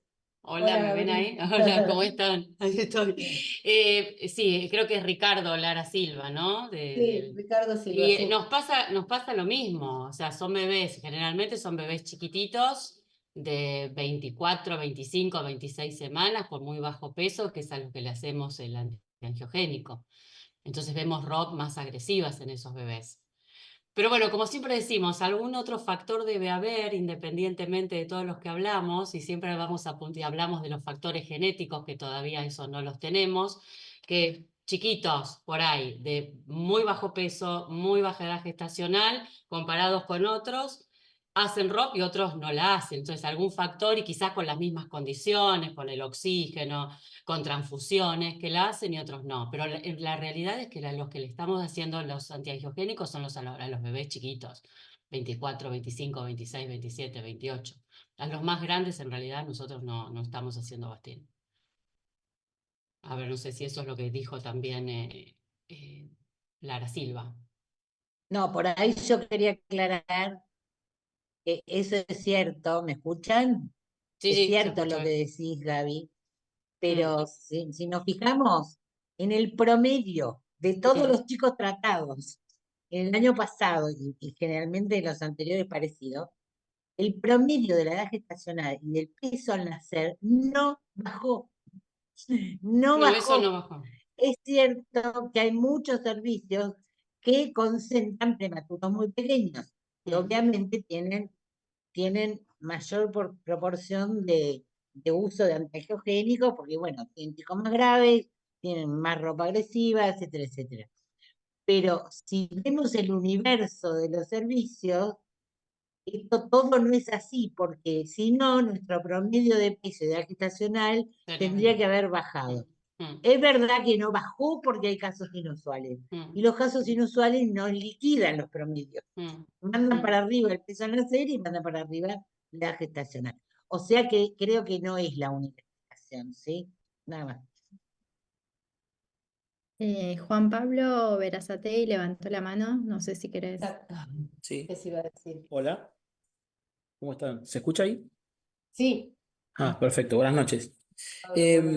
Ana, quería hacer un comentario y después de escucharlo a Ernesto, otro. El primero es una pregunta. Mi centro pertenece al grupo, o sea que tengo claro los datos que reportamos, pero escuchándola también a la doctora Lomuto de lo que está la situación real actual. Quería saber si ustedes tienen en cuenta o quieren tener en cuenta la situación real de los equipamientos que entregan oxígeno. Es decir, o si tienen pensado controlar a los departamentos de bioingeniería, los que hacen los controles adecuados del delivery de oxígeno. Porque a veces el recurso edilicio o el recurso de equipamiento está, pero está en mal estado. Es decir, yo que viajo generalmente a muchas provincias, me encuentro, cuando recorro la SNEA, porque me gusta, a ver cuándo han mandado los equipamientos, porque veo los oxímetros de los respiradores, ¿no? Y me llama la atención que marcan como que están fuera de uso, fuera de uso, fuera de uso. Entonces, muchas veces, o los blenders no tienen el control de bioingeniería que deberían tener. Y a veces eso tal vez sea una variable no cuantificable o que no está cuantificada y que pueda tener alguna relación que haciendo o teniendo una ratio de enfermería adecuada y teniendo el equipamiento adecuado, capaz que no está funcionando de forma adecuada y el delivery de oxígeno es muy errático, ¿no? Y entonces, bueno, ahí puede haber una causa más, tal vez. Eso por un lado. Y lo otro que escuchaba de Ernesto es que sí, hoy, justamente parando una clase de encefalopatía leve, me di cuenta que de los 20 artículos que había bajado, 2 no estaban libres. Es decir, que la información está disponible. El problema es que no se implementa. Y los que tenemos responsabilidades de jefatura a veces no llevan a cargo lo que ya está escrito que hay que hacer. Y es un problema. La ciencia de implementación justamente lo que mide es ese gap, esa diferencia que hay entre algo que está demostrado que hay que hacerlo y no se hace. Entonces, es un problema grave. Claro, ese es un comentario y el otro era una pregunta, ¿no? Si van a usar o empezar a medir qué servicios tienen o tienen acceso a tener un departamento de bioingeniería que les controle el equipamiento para el delivery de oxígeno. Gracias. Mirá, Juan Pablo, gracias por la pregunta. Realmente lo que preguntás es tan obvio, ¿no? Digamos, estuve en mi vida 50 años metida dentro de los hospitales y la mayoría adentro de los hospitales de neonatología.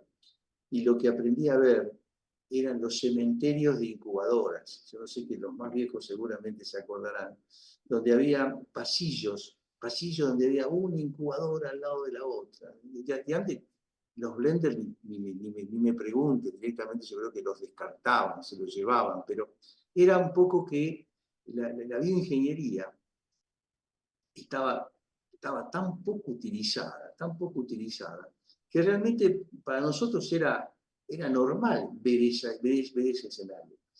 Les aseguro que, bueno, uno siempre trataba de hacerlo de la mejor forma posible, ¿no? Seguramente no quiero dar ejemplos negativos, voy a dar un solo ejemplo en positivo, que es en la maternidad de las Mercedes, en Tucumán.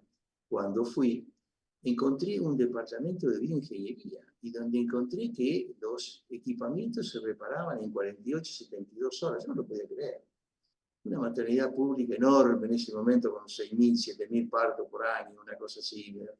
Había un departamento de bioingeniería. Digamos, ¿cuánto mejor sería trabajar bien? Como están trabajando o trabajan en los otros países, ¿no? Países donde tienen resultados diferentes. Yo creo que en este momento, Juan Pablo, sería muy difícil pretender que se haga difícil, no digo imposible, que se haga un relevamiento de los equipamientos que sirven. Pero a mí personalmente, en el servicio donde yo trabajaba, ocurrió un hecho totalmente desagradable en lo que respecta a la administración de oxígeno, era porque realmente los que tenían que controlar el mantenimiento hicieron las cosas al revés, y donde salía oxígeno salía aire, y donde salía aire salía oxígeno. Entonces imagínate que ese recién nacido respiró oxígeno y fue un caso inusual que tuvimos. O sea que indudablemente estos errores ocurren. Hacer un relevamiento del equipamiento, yo me acuerdo que Cheli, los primeros relevamientos, y Cheli se va a acordar muy bien, cuando hicimos allá por el año 2004, 2005, donde había calidad de los servicios, había uno que era equipamiento. No me acuerdo en ese momento qué se ponía para evaluar el equipamiento, ¿no? Pero sí se podía. Después, nunca más lo hicimos, pero creo que sería una buena forma hacerlo. Lo difícil es saber si de los 117 servicios que participan, cuántos tienen un departamento de bioingeniería y cuántos llevan, no de un departamento, pero alguien que se encargue de la reparación inmediata y lleve un control, digamos, una supervisión de todos los elementos y sobre todo el funcionamiento de los blenders. No sé si esto contesta tu pregunta. Por ahí quería Sí, sí, aclarar sí, sí. algo. Quería agregar algo. Gracias, Ernesto. Durante un tiempo el Ministerio de Maternidad e Infancia, dentro del equipamiento que se distribuyó en los servicios, aparte de saturómetros, óbilas, etc., también se distribuyeron oxímetros ambientales, justamente para que los servicios de neonatología controlaran la salida de la concentración de oxígeno en la boca de la salida de los blenders. Y incluso está puesto en la recomendación de los stickers de las concentraciones de oxígeno, el uso del oxímetro ambiental para verificar de una manera más o menos fácil qué le estábamos dando a los chicos. Bueno, los oxímetros ambientales no tuvieron ningún éxito, la mayoría de los servicios lo tienen arrumbado o murieron o terminaron el tacho de la basura. Eso por un lado. Por otro lado, también, más allá de que los departamentos de bioingeniería son difíciles de tener en todas las maternidades, también hay que recurrir y exigir a las empresas proveedoras de oxígeno, porque todo el oxígeno lo distribuye alguna empresa. Y entonces esas empresas también debieran realizar algún tipo de control de cómo está la instalación y cómo está la salida del oxígeno a la salida de los blenders. Como comentaba Ernesto, bueno, en un caso donde habían sido conectados los tubos al revés, esto es terrible, te das cuenta, pero bueno, también hay empresas proveedoras de oxígeno que se pueden aprovechar para que hagan algún tipo de control. Vamos. Perfecto. Perfecto. Me parece que, digo eso sin contar el tema del aire comprimido, ¿no? Que es una problemática en todo el país Sí. también. Así que me parece que Sole Sabino, una intervención cortita porque a las 8 ya cierra esta reunión. Quería hacer un aporte desde lo oftalmológico. Sole. Sí, bueno, muchas gracias. Gracias por permitirme ya en la parte final. Bueno, en realidad es algo muy cortito. Yo soy oftalmóloga en La Rioja capital, ¿sí? Estoy en un hospital que es regional, donde se realiza la mayoría de los nacimientos en esta institución, ¿sí? Y algo que yo creo que es importante a tener en cuenta también a la hora de pensar en cómo podemos aportar algo para bajar esta incidencia es creo que también tenemos que hacer un poquito más de hincapié en cuanto a lo que tiene que ver con la prevención y lo que tiene que ver con informar y capacitar al personal del servicio, ¿sí? De neo principalmente. Nos pasa por ahí de que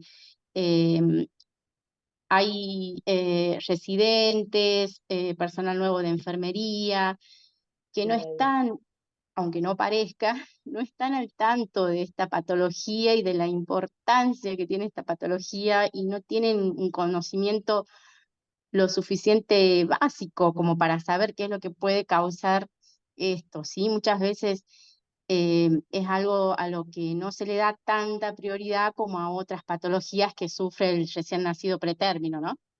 Creo yo que es importante también eso. Nosotros en nuestro hospital el año pasado realizamos una capacitación muy básica para todo el personal nuevo. Empezamos con la capacitación dirigida principalmente a enfermeras, porque bueno, son ellas las que tienen por ahí un poco más el manejo de todos estos factores de riesgo que hablamos. Eso por un lado, o sea, la capacitación, el informar, los flyers, la difusión de qué es esta patología, y también tener en cuenta el trabajo en equipo, ¿sí? Que a veces, por ejemplo, nosotros acá en el servicio existe la enfermera referente del grupo ROP, la neonatóloga, la oftalmóloga, pero a veces es como mucho trabajo o mucha responsabilidad para una sola persona. Entonces, sumar por ahí más personal, más gente, también informarle a los padres, a los obstetras, que son quienes vienen siguiendo al embarazo desde el comienzo. Bueno, el trabajo en equipo siempre también ayuda bastante. Eso, básicamente. No, por ahí un comentario muy cortito. Lo que vos estás diciendo de las deficiencias de la capacitación, justamente es un tema fundamental y para eso están los referentes ROP. En realidad la principal función de un referente ROP no es cargar el registro, es muy importante cargar el registro, pero tan importante es capacitar al resto del equipo de salud, porque si no, no logramos Claro. nada y difundir la guía, como dijimos, como la Biblia del conocimiento que tiene que tener el servicio. Si en un servicio la cantidad de referentes ROP es muy escasa, porque es verdad, hay servicios mucho más grandes que otros, se puede nombrar más de uno. Hay varios servicios que tienen más de una enfermera, o más de un neonatólogo, o más de un oftalmólogo. O sea, no es un limitante.